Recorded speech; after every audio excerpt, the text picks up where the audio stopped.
Stay tuned for the next edition of Zoom Landlord Tenant Talk Radio. The opening topic, California, the worst state to be a landlord.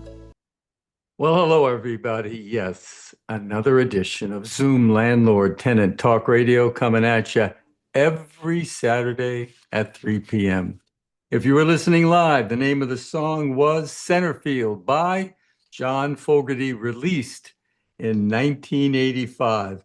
Now, this song became a staple at all Major League Baseball parks, little leagues, and school gyms, essentially the default national anthem for baseball, along with Take Me Out to the Ball Game.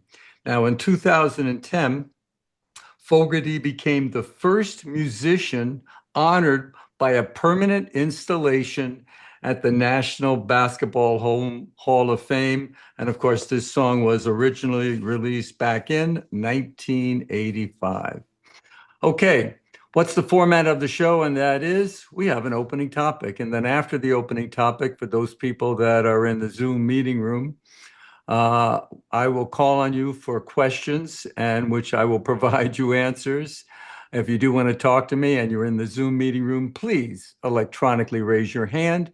You can do that by clicking on the little yellow hand in the toolbar. If you don't see it there, then look in a folder called Reactions. I do pick on the callers in the order that they did raise their hand, so do it now, and you'll be sure to get your question answered.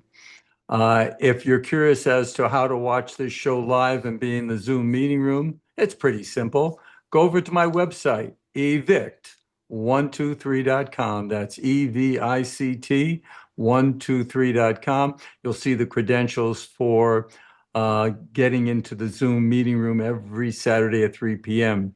For those people watching on YouTube, if you find this show interesting and helpful with regard to real property management and understanding landlord-tenant law, then please hit that like button and subscribe to the channel. Okay, what's the opening topic? And the opening topic is California, the worst state to be a landlord. California, the worst state to be a landlord. Residential landlords are housing providers, providing a necessary service to the community, and they are looked upon by our legislature as subhumans. Not one law has passed to protect landlords in the last 30 years. Landlords are in desperate need of protection against rent thieves, serial tenants, vandalisms, and of course, spurious lawsuits. The last law passed in favor of landlords was back in 1995, 30 years ago, and that was called the Costa-Hawkins Rental Housing Act.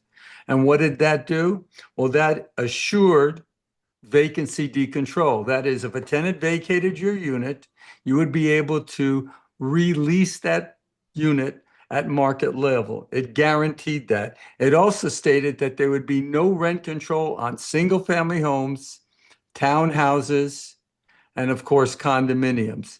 Though there was a law on the last ballot trying to revoke Costa-Hawkins, but of course, it went down in defeat. Now, since Costa-Hawkins was initiated back in 1995, we have seen a proliferation of laws that can only be considered as an overreach, where tenants have merely bastardized the system.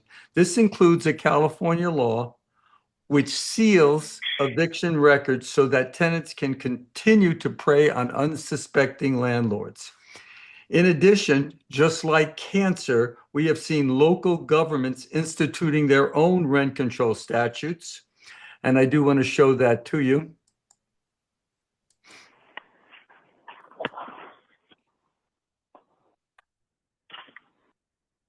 And bear with me.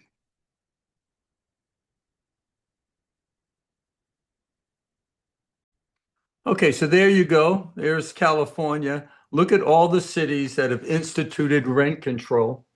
It is literally insane the amount of statutes that have been created to obviously hurt landlords in terms of providing this necessary service. Economic studies have shown that jurisdictions with rent control have higher rates, higher rents than those jurisdictions that don't. So by instituting rent control, what you're doing is you're creating higher rents. Okay. In the past 5 years, we have also seen 100,000 affirmative lawsuits which have been filed in California against landlords regarding claims based on habitability issues. This is now the latest legal weapon directed towards landlords. In most of these cases, they are filed without merit, and insurance companies are now excluding these types of lawsuits from their policies, which means you, Mr. Landlord, are going to have to foot the bill to defend these actions. What these laws do is to create an atmosphere where investors have no stomach to create residential units, thereby raising rents due to a housing shortage that the state is dramatically facing. I'm now going to show you that in 2025, just 2025, all the laws that were passed that negatively impact landlords and their property. So let me bring this one up.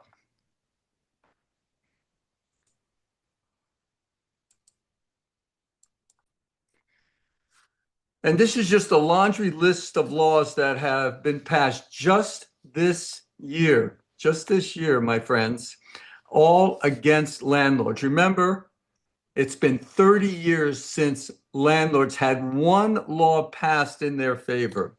So what is this first one? AB 2347, that's Assembly Bill 2347, the eviction response window extended. In the past, if you were served with an unlawful detainer action, you had 5 business days to contest the proceedings. And the reason why it's 5 days was because obviously every day the tenant stays there, the landlord loses more money. Well, that's now been extended just this year to 10 business days, meaning these lawsuits take longer. And what does that have the impact on landlords? It means it's going to cost you more money because it's going to take you much longer to evict the tenant. Let's move on to Assembly Bill 2493, application screening and order. If you charge a screening fee, you must give your applicant your leasing criteria, and you are now forced to lease to the first qualified applicant. So in general, where you would want to choose the best applicant, just like if you were picking an NBA team or a Dodger team, which we're hoping is going to win today, you would have to pick the best one in the pile. Well, now you're kind of forced to take the first qualified applicant based on your renting criteria. Again, it just hampers the way landlords can conduct their own business. The next one is a big boondoggle called Assembly Bill 2747, Rent Payment Credit Reporting Option.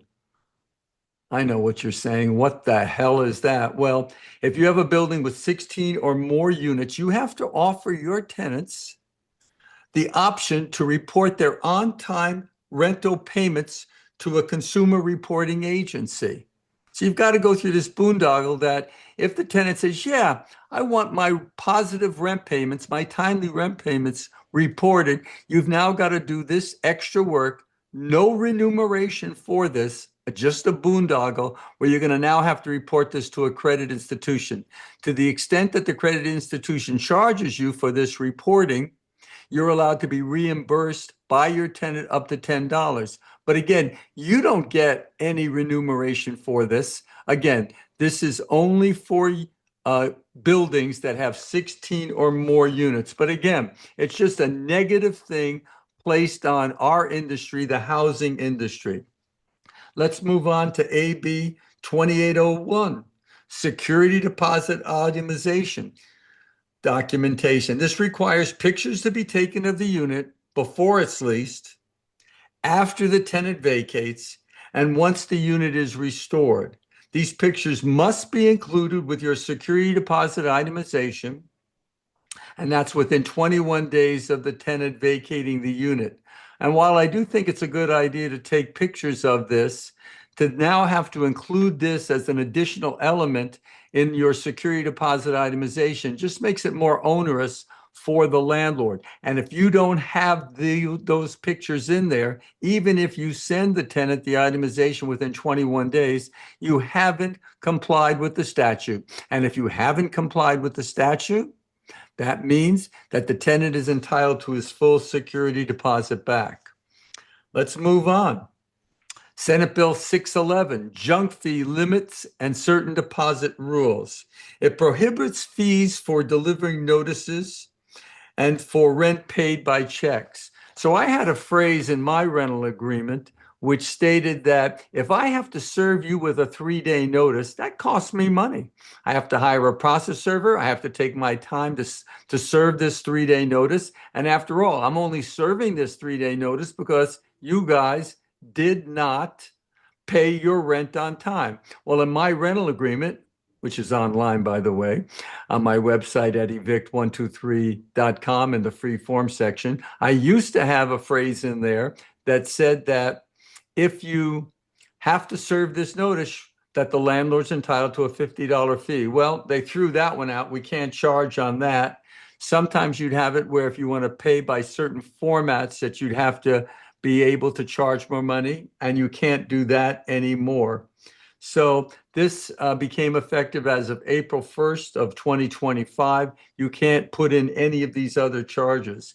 And last but not least, which I have talked about on my previous show, is Assembly Bill 628. And this is effective as of January 1st of 2026, that landlords are now forced to supply a stove and a refrigerator with each unit. If you do not do that, you're not in compliance with the law. This is not considered an amenity. This is considered a part of a unit being habitable. So you landlords out there, you're going to now have to spend money to make sure that there's a stove in there and a refrigerator. So all I can suggest to landlords is make sure your rents are higher than they were, because now you're forced to spend additional money to have these items, these appliances put in. Also, if you're putting in a refrigerator, for example, where you didn't before, what happens if that refrigerator breaks down? Does the tenant going to pay for it? Of course not. You're going to be charged with keeping that refrigerator in working order. So again, more expense to the landlord. And again, did we see that list? That list of rent control cities where you're limited on what you can charge. But it keeps going, okay? We have now proposed laws for next year. Well, what are those going to be? Well, you're not going to believe this. Ever heard of a 3-day notice to pay rent or quit? And by the way, it's 3 business days because you have to exclude Saturdays, Sundays, and legal holidays. Well, some man on the state legislature wants to change that to 14-day notice to pay rent or quit. 14-day business days. So you're going to basically be giving the tenant an additional month on the property, because now 14 days, by the time you exclude Saturdays, Sundays, and judicial holidays, you're up to almost a month. They're proposing this, and I'll bet you by 2026, we're all going to have to throw out all of our 3-day notices to pay rent or quit, and we're going to have to now get this new notice, giving the tenants more time. They are in an attack mode against housing providers in this state, and hence the reason why people are not investing in this state. And that's the reason why we have this severe housing shortage, because every damn law that's passed for the last 30 years is totally against landlords. They also are having something which I don't think any people would even know, is they're preventing landlords from setting rents based on an algorithmic rent setting tool. So you can't use this AI to determine what your best rent is. This, ladies and gentlemen, is the topic of the day, which proves that California, the worst state to be a landlord. We're now going to open it up to questions and answers, and we know the rules, and that is if you are in the Zoom meeting room, this broadcast is for informational purposes only and does not constitute legal advice. If you do want to talk to me, it's easy. Electronically raise your hand, then I'll call on you in the order that you did. This broadcast is for general questions only. If you have a specific case with this law firm, I will not discuss it now. Please call the office. Only general questions. If you are going to talk to me, please leave your camera on because it makes much more enjoyment for both myself and for the audience. And once again, those people in the YouTube, if you like what you're hearing, please like this channel and also subscribe to it. If you guys want to leave me comments in YouTube, I promise you I will get to your comments if you ask me questions and the answers, and I will respond to them. We're now going to open it up to our callers. The first one is Margaret O'Brien. I'm going to ask you to unmute yourself. Yes, I totally agree with you. Being a landlord in California is a pain in the neck. And I've been doing it for over 50 years and I'm tired.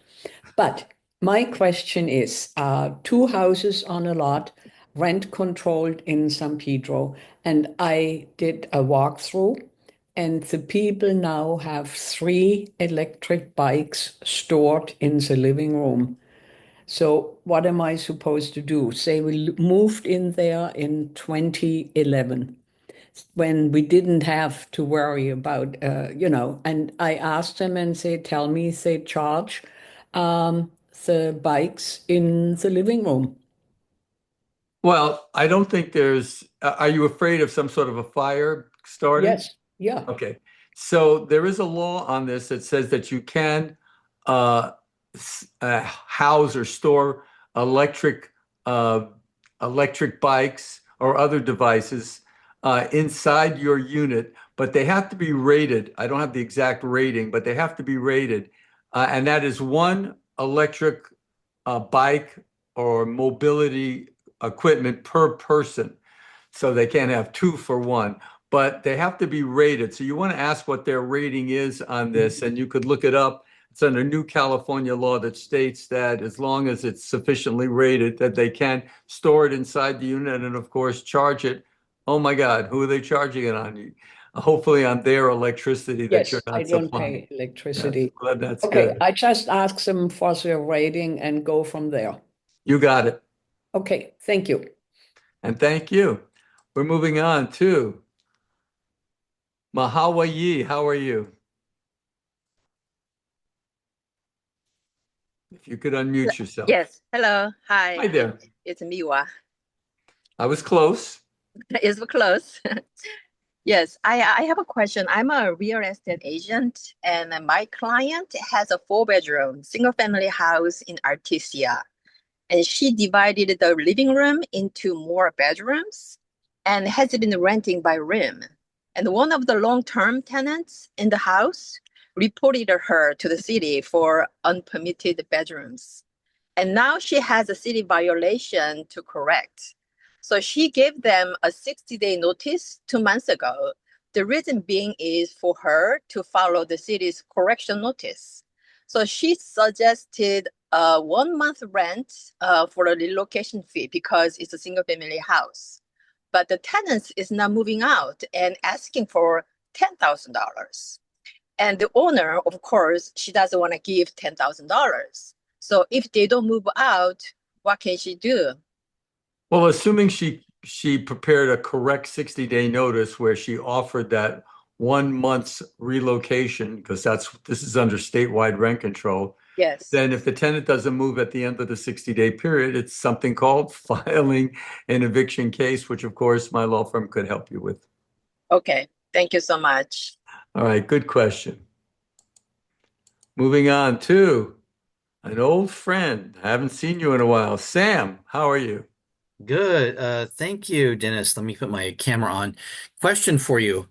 Um, There's a situation that came up. I do not want to accept, what is it, Section 8 or 232, whatever it is. It's just too much hassle, and I don't want to deal with the notice requirements to terminate the tenancy and all the other things. You mentioned previously there was some way to, or there was some public policy or law that said we have to accept these. Yes, under Yeah. California law, you have to accept Section 8 tenants. You can't just summarily reject their applications. There are Okay. marauders out there cold calling landlords and hoping that they say, no, we don't take Section 8. And then you're going to find yourself embroiled in a discrimination lawsuit. So if confronted with anybody requesting to be allowed to submit an application for a Section 8 tenant, then certainly you have to allow that. Can I avoid it by requiring just month to month and not fixed term leases? Well, yes. Well, first thing Okay. is you can't deny a Section 8 tenant based on credit. This is incredulous. If they Oh, have poor credit, as long as they show that they have the ability to pay their portion of the Section 8 rent. However, Section 8 does have a policy that they will only accept a tenancy that it's at least 1 year.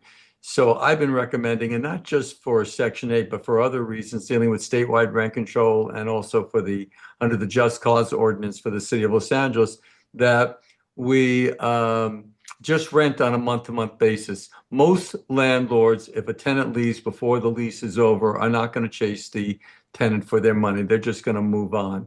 In fact, I can tell you that I have a commercial building and I had a tenant who signed a 1 year lease, and after 2 months, he came to my office manager and said, you know what, I'm just not making a go of it, and I'm going to give you back the keys. And the office manager said to me, Dennis Block, mhm. should we go after him? And I said, it's not worth it. Let's just re-rent it to somebody else. So since you're not going to go after somebody to hold them to the entirety of their lease, what's the point in giving a 1 year lease? It's only hurting you and making it more difficult for you to evict the tenant. So on that basis, only rent month to month, and I would doubt that that no Section 8 tenant will be authorized to live in your building. Well, thank you. All right, good question. And moving on to Triumph Bridges. How are you? Hello, how's it going, Dennis? It's good. Okay, yeah, I appreciate your valuable information and all that you do is very helpful. So hopefully this one is simple. Uh, I got a owner-occupied duplex that I purchased in 2023, Kern County, if that helps. And I'm living in one unit, and I have a tenant in the other unit. Um, but the tenant's rent is well below market value. Am I subject to the rent control? 'Cause this could be a two-part question, but am I subject to the Tenant Protection Act? And the question is, did you move in prior to your tenants? No, I moved in after. Okay, because under the law, then that is a protected tenant and you are under statewide rent control, which right Mhm. now, well, I don't know about Kern County. I know in LA County, it's a total of 8%. I'd have to look that up for Kern County. It's 5% plus whatever the CPI Mhm. as published as of April of 2025. So Mhm. it's probably close to 8% would be my guess. It So you is. I are think so. entitled. If you wanted to, another easy way to increase the rent to market value would be to do a renovation eviction. If you wanted to renovate that unit, then you'd be able to ask the tenant to move, pay them 1 month's relocation, Mhm. and then you'd be able to fix up the unit. Now, renovation is defined as work that's going to render the premises uninhabitable for at least 30 days. And the work that you're going to do must require a building permit. So the bottom line is you need to redo the kitchen or the bathroom. You're going to pull a permit first, have the scope of the work written by a contractor showing that it's going to take longer than 30 days and does require that permit.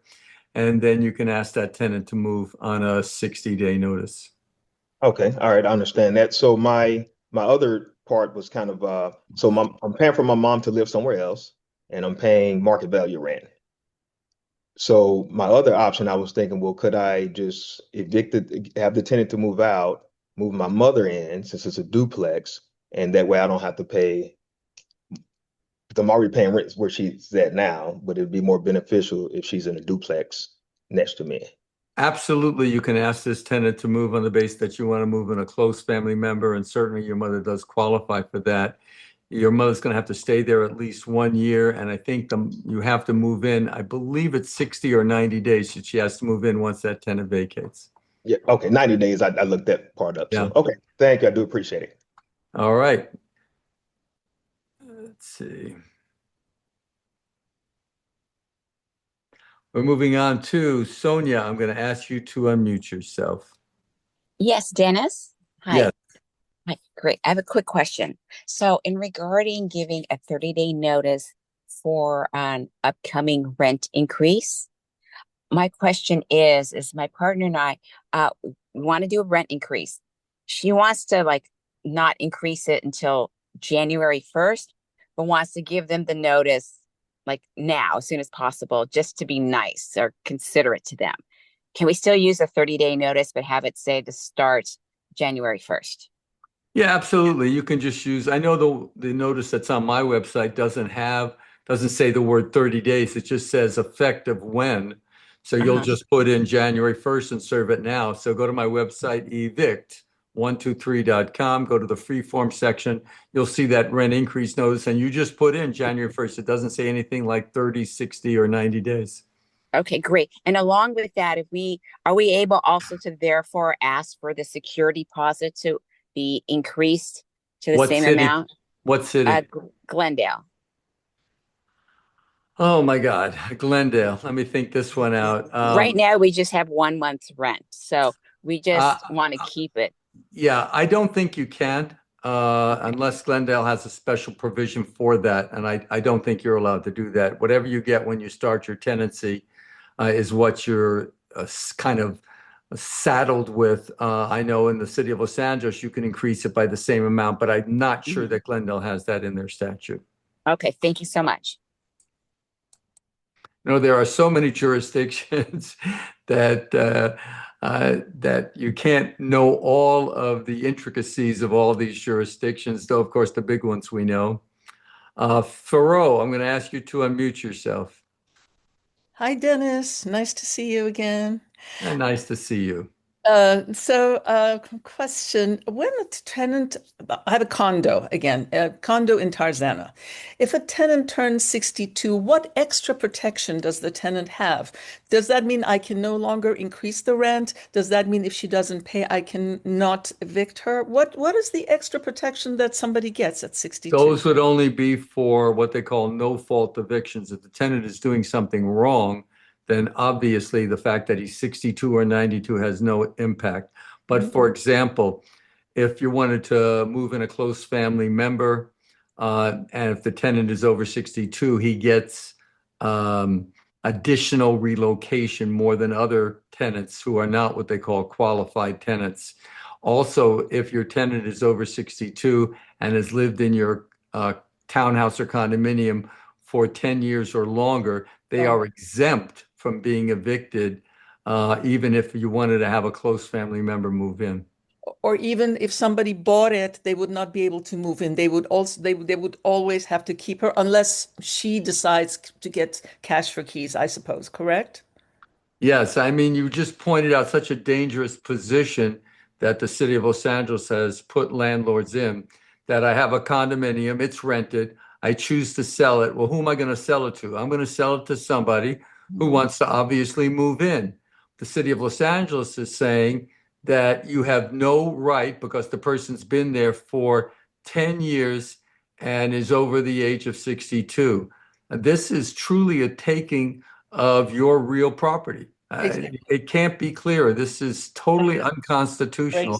And we're hoping that one day the Supreme Court has the guts to take on these statutes. They have summarily rejected them, specifically rent control, which again is a taking that, you know, if you have a car, okay, and you want to sell it for what a price that you want to sell it for, you have every right to do so in the United States. But the only people who are singled out are, as once again, housing providers, or we're told what we can sell for our goods and services. Well, but I can still raise the rent if they're 62 to market or however much I want because it's a condo. That is accurate. Correct. But can I take it off before they turn 62? Can I take it off the rental market completely? Right, Or but that means that anybody in the future who you sell it to will not be able to correct. rent it out. So, Correct. But I can take it off even though it's one condo in a oh, bigger complex? absolutely. Oh, Absolutely, you can do that. okay. Thank you. And thank you. Hey, Ann Price, let me ask you a question. Can you unmute yourself? Yes, Hi, are the Dodgers going to win today? I think they will win. Okay, good. I'm going to hold you to that. Come back next week. But I think they're going to win too. I am the unofficial president of your fan club. I've said that to you every time I've spoken to you. You have changed my life. You have helped me get rid of deadbeats.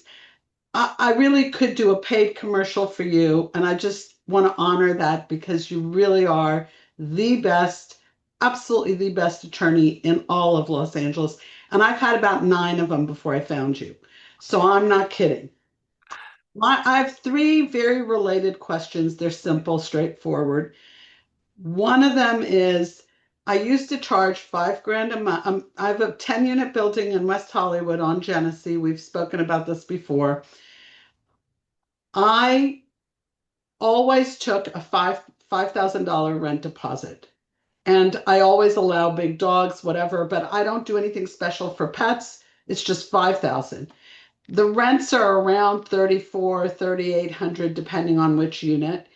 And all of a sudden, there's a new law that says you're not allowed to exceed 1 month's rent. Is that true? I'm not allowed to exceed 1 month's rent after years and years of always taking $5,000 rent deposit. Well, prior to this new law, the most you were allowed to take was a 2-month rent deposit. So a Right, a security deposit equal to 2 months rent, unless it was furnished, then it was 3 months. But right. based on And this mine was law, less than 2. right, based on this law, it's only 1 month's rent. However, there is an exception, and that is if you have 2 separate properties with a total of 4 units, then you are allowed to get a 2-month security. Uh-oh, you froze. I froze? Yeah, you froze. Can you repeat what you just said? I lost you at I, 2 separate properties and then you froze. if you have up to 2 separate properties with a total of four Oh my units, God. that would be an exception. Okay? So then you'd be able to get 2 months rent. I think you're probably having a Okay. problem on your end. Okay, let's move on. Thank you very much. And thank you very much for those kind words, Ann. You're very kind. And we're moving on to somebody who says, let's see here. Somebody who says, bear with me. It says iPhone. I'm going to ask you to unmute yourself. Oh, hi, Dennis. I have question. I Sure. have a 7 units in Huntington Park. The tenant 2 days ago at 8 o'clock p.m. text me saying that there's an elder gentleman at her door, knock on the door and ask for her plan. And that situation is so concerning. And Well, she asked, I'm sorry, ask for what? ask for one of her plants, a pot, like a pot, a plant. And Well, she said, this is so concerning. You know, like a plant. I'm kind of lost on this one. So let's slow down a little bit. A stranger shows up at the door and asks this tenant, this random tenant, "Hey, I want one of your planted pots." Yeah. And where is this planted pot? Right Outside? in front in the common area in her unit, like in front of her unit. Okay, so what did she say to this person? Yeah, she basically didn't say what she said to him, but she tell me that this is a concerning. You need to immediately install the gate because an apartment like this have stranger come up to the house. That is concerning. And so she asked me to install the gate, and she also said And your response should be no, unless you want to. You have no legal obligation to inform it because somebody walks up and says, "I want one of your potted plants." It didn't seem like a dangerous encounter. So a little bizarre, but just tell her no. If she's not happy, you know what? Give you proper notice and she can move. Yeah. Should I kind of like formally write a letter? I'm just worried what I put in a letter that could. I would just say no. I don't even need a letter. Just say no. I'm not doing that. You mean like calling her or text her back?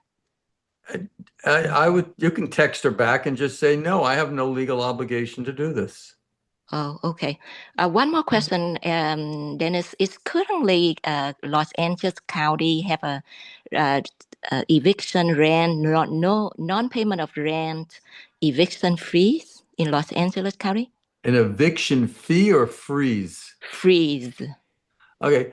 If your claim, they have something that they've passed that extended their eviction moratorium for tenants who claim that they were impacted by the fire, but they'd have to serve a notice on the landlord each month within 7 days. So it's not, it's there, but no one's ever using that I've seen so far. So anyway, thank you very much. We're moving on to a man who's going to tell me whether the Dodgers are going to win, and that is Harold. How are you? Dennis, the Dodgers are definitely going to win. Enjoy. It's going to be a great game.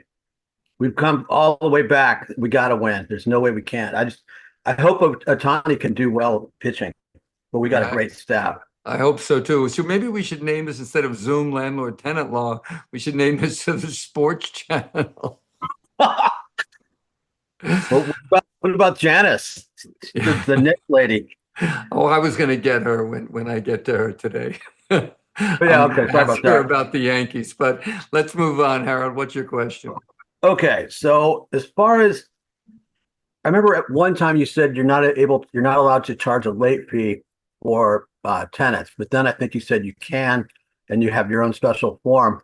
If that's true, if I did, because I had a car form where it was on there from like 5 years ago, but if there is a form, that would be that would not be an addendum to the old contract, or that'd be a brand new contract. And if it is a new contract, am I hooked into that whole thing? Or you have to give up a refrigerator and air conditioner, whatever it was. You said stove. First of all, you can only charge a late fee if you have the proper language in an existing rental agreement. So if you don't, then you can't charge it. But assuming that you wanted to have them sign a new rental agreement, then yes, it was now January 1st of 2026. That would now kick in, where you'd have to supply a stove and a refrigerator because you're giving them a revised rental agreement.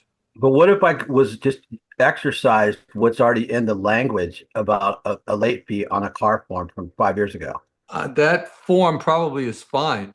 So if the tenant doesn't pay you the rent, because that's been around, this law's been around for a while, so I'm sure it had the proper language in the car form, which, by the way, the car form is California Association of Realtors, and they have their own lease, which I think is an excellent lease, though I happen to like mine better, but it is an excellent lease if your realtor wants to use that when they're assisting you in renting out your property. But that would have a proper late charge provision. So if, in fact, the tenant doesn't pay their rent on time, you certainly have the right to institute a late charge. Anyway, thank you very much, Howard. We're moving on to Motorola Moto G5G. Please unmute yourself. Motorola Moto. Okay, we're going to move on to John 2021 PC. I ask you to unmute yourself. Hi, Dennis. Thank you for taking my call. Today's subject, you were talking about security deposit documentation. So the question that came up immediately to me was, my tenants have been in there several years.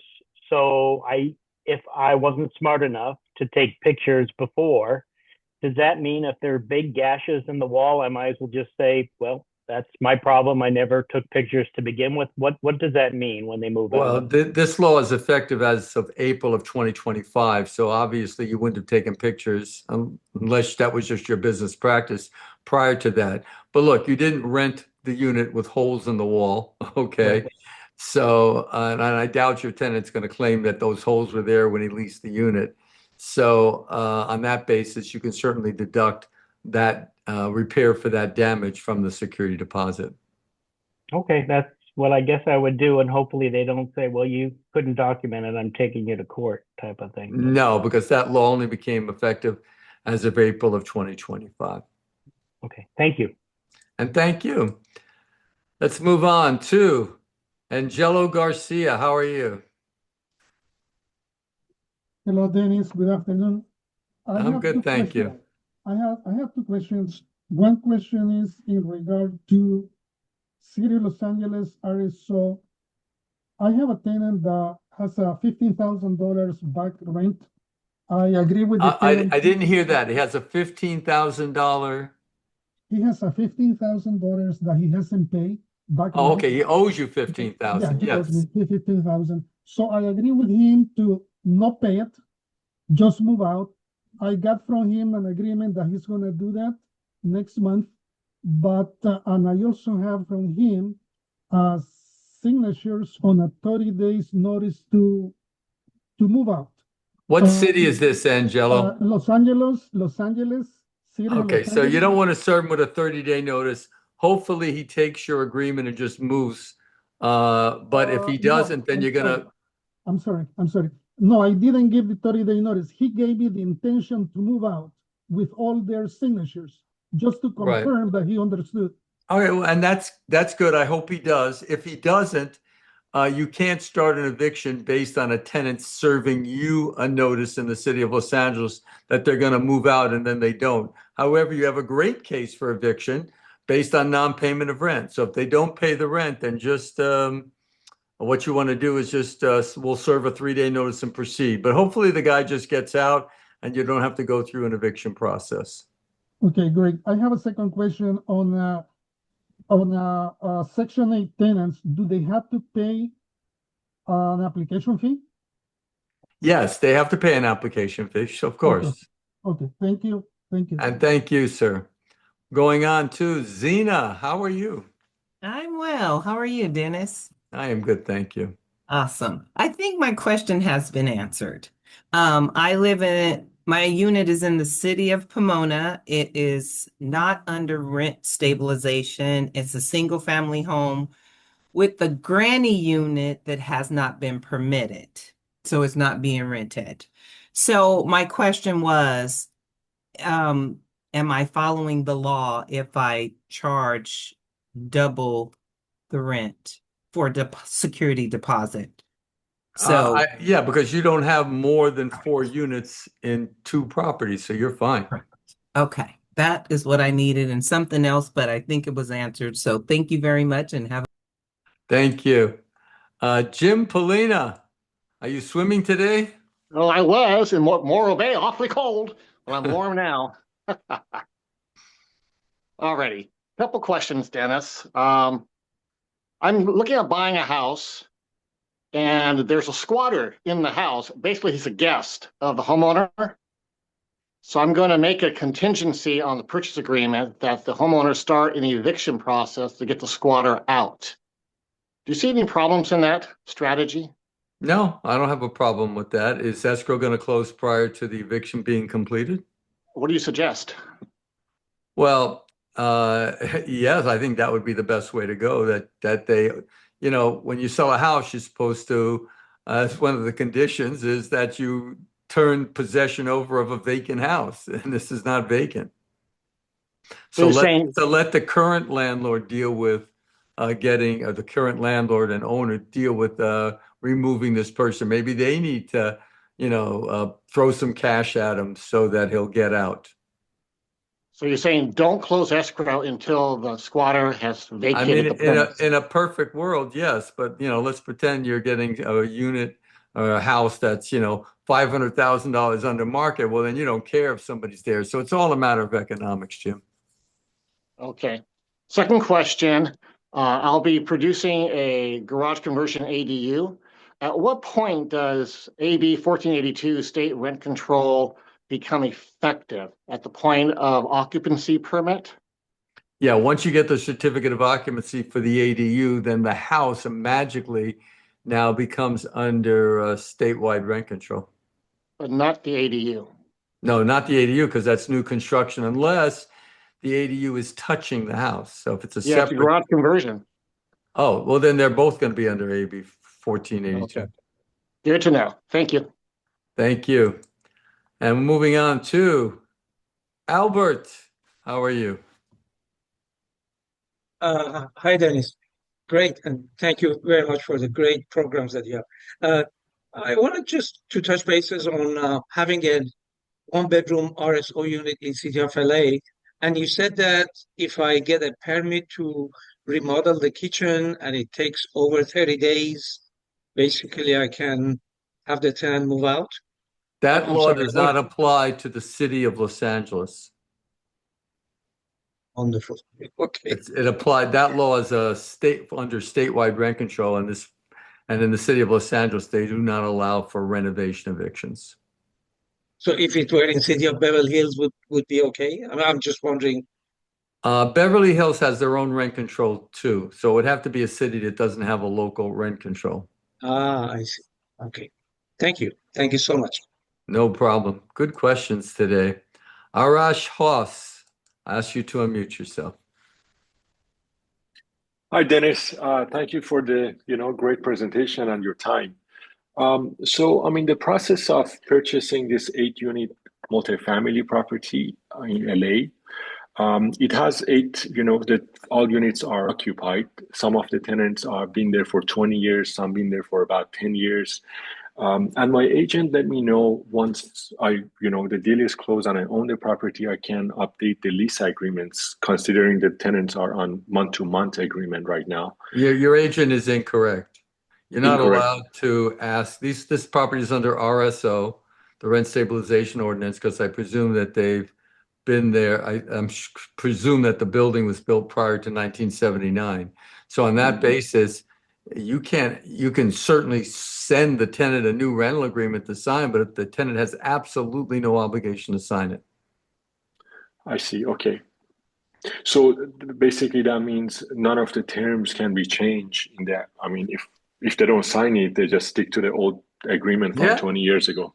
Yep, Okay. that's it. But they still have to pay the rent, and every standard rental agreement says, you can't bring in pets, or you can't do alterations, or you can't bring in extra people. So you're somewhat protected.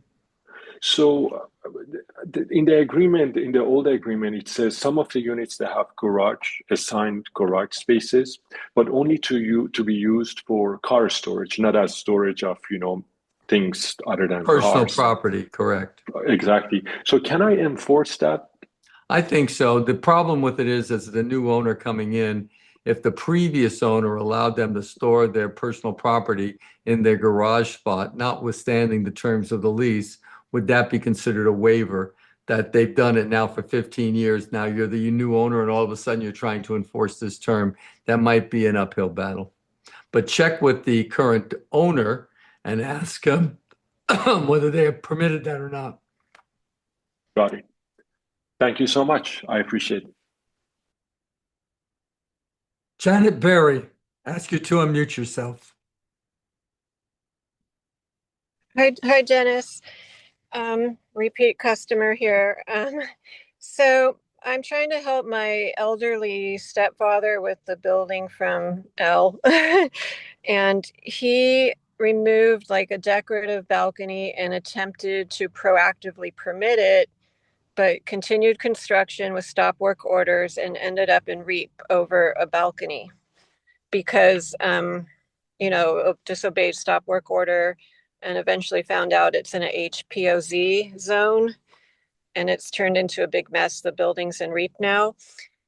So my question is, it's been very difficult to even find a lawyer that will agree to evict for non-payment of rent. Like half the building is 5 to 10 months behind. Well, let me stop you here. It's not difficult to find an attorney. It would be impossible to find an attorney, because if your building's in REAP, you can't serve on your tenant a notice to pay rent or quit. You also know that if your building is in REAP, that the tenants pay the rent not to the landlord, but they pay it to the city, so that the city will then dole out that rent payment, and usually it's a 50% that the tenants only have to pay. They dole that out to the landlord to make the repairs to bring it up. But the better question is not to how do I get an attorney to evict? The better question is, how do I get my property out of REAP? And that just shows, when landlords get their property in REAP, it's not a 5-day process when the city comes down on you. It goes on and on and on. So your relative was just allowing this to happen month after month after month. So he needs to get a contractor, do whatever is necessary to get it back to the condition that it was. And then you're going to have a hearing in front of the city council so that your building is removed from REAP. But that's where your effort should be, not trying to evict the tenants, which literally is impossible to do. Okay, well, I've been taking the punishment, appearing at the court hearings and, saying we're going to put the building back, the balcony back. But I have an idea. Why haven't that been done? It's because my stepfather is 95 and very stubborn. He doesn't want to put the balcony back. Okay, so if he doesn't want to put the balcony back, then live with the property being in REAP. That's it. He's fine with that, but eventually I understand the city will take it. Potentially. So it seems like he's not competent. I'm gathering. So on that basis, you can have a conservator appointed for him so that, and this would be wonderful evidence that he's not handling affairs in a normal fashion. So I think at this point in time, the family should get together. And if they can't convince him to do what needs to be done, then a conservator should be appointed. Okay. Regardless of that, I really wanted to ask you if I can't understand, I can't evict for non-payment of rent, but I can evict for nuisance or other lease violations. There's a tenant basically building rooms within rooms, constant construction, and a nonstop drug dealing there. I don't think so. I don't think you can evict a tenant for any reason when your property is in REAP. So, Janet, you've got to change your thought process and get this property out of REAP. You're not going to be able to evict these tenants, okay, unless it's out of REAP. When it goes to court, the judge will just use that as that's a total defense to nuisance and drug dealing. Yep. I mean, if the guy commits a murder, he'll get arrested, but you're not going to be able to evict him. Okay. Janet, it's really simple. Stop thinking the way you're thinking. Move on. Get the balcony put back or whatever they're requesting for you to do. And if it requires getting a conservator appointed, then do it. First of all, the guy's 95 years old. He's not even going to go out to the building and take a look. Just do the work and get it done and get it out of REAP. That's what you should be doing. Thank you very much. Ladies and gentlemen, that was called Tough Love, in case you're curious. And I do that with many of my clients. And now we're going to move on to a famous New York Yankee fan who's just sitting there and has to watch my team win the World Series. I was going to open, Dennis, by saying no more salt in the wound about the team, or I will have to boycott your broadcast. Anyway, I have two quick questions. On this law that removes so-called junk fees that it is in your lease. I'm letting my 1-year lease, it's ending and letting it go month to month, and saying I was going to say with all provisions of the lease still intact, but do I just attach an addendum saying? I don't think you have to change anything. You just don't enforce it. So okay. That would be the best way. So in other words, if you serve a 3-day notice and it's going to cost you $50, you can't, unfortunately, based on the subhumans that run our state here, you can't move that cost over to tenants. Okay, and the second question is, these companies that are making money off of rent reporting are claiming that it has vastly reduced the number of tenants who are paying late rent. I wasn't, I'm suspicious about that. I'd like to get your thoughts. I don't think that has any effect. Tenants aren't going to want to spend $10 or something close to $10 every month to report that their rent. So it's just a boondoggle. It's just some guy in the state legislature who comes up with these ideas and it seems like he'll be a hero to landlords. There's no thought process out there. And I can bet you that there's nobody in the state legislature voting for this that actually ever owned property or probably never had a job, or put somebody to work. So Yeah, it seems strange to me. Thanks a lot. no problem. We're going to go back. I think I cut you off, Ann. How are you? Want to unmute yourself? Ann Price. Okay, Ann, we tried. We're going to move on to, Here there I she am. goes. I'm here. Sorry. I'm so sorry.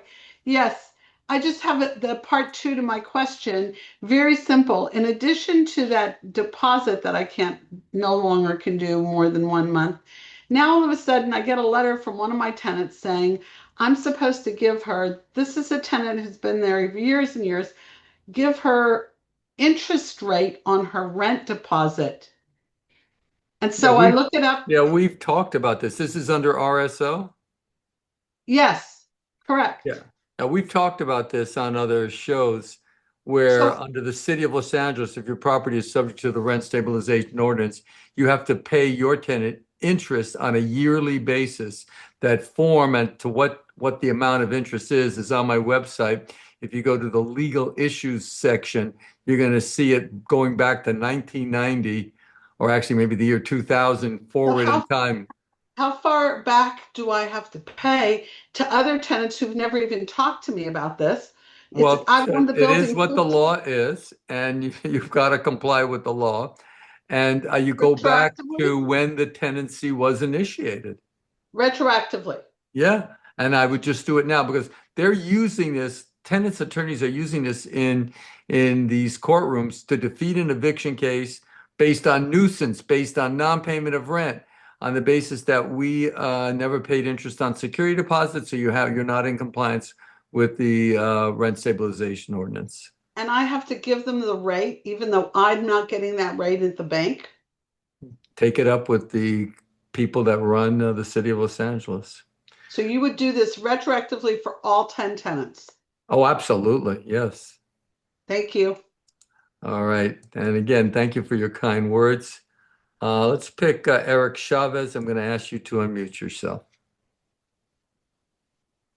Hey, Dennis. It's not more of a question. It was more I was going to ask if I could plug in my services to one of the callers, and one of your guest callers was asking a question about the REAP. Actually, I specialize in handling REAP. I own a property management and construction company. And so I just wanted to see if I could offer that. Yeah, why don't you? Absolutely. We like to troubleshoot here, and this is a great forum for people. And I know that, Eric, you call all the time and you seem very concerned about this area of law. So why don't you, in a very slow fashion, give us either a website or a phone number? You can look up carebf.com. That's like the word care, CAR. You broke up, darling. Care, I didn't hear the rest of it. Poor thing. You broke up and you're frozen now. So we didn't hear it, but I'll tell you what, call me back on a different show. Just text me, but yeah. Oh no, you broke up. Tell me quick, what's the website that we look up? Carebf.com, like the word care. And then the letter B and F.com. So everybody. Yeah. Anyway, thank you very much. We are going to call it a day here. I appreciate everybody coming in on a weekly basis and participating. Thank you so much, you guys watching on YouTube. Again, if you find this show interesting, please hit that like button and subscribe to the channel. And once again, go Dodgers tonight. And actually, I'll put a plug in for the Lakers tomorrow going against Miami. Anyway, thank you very much. Have a great weekend.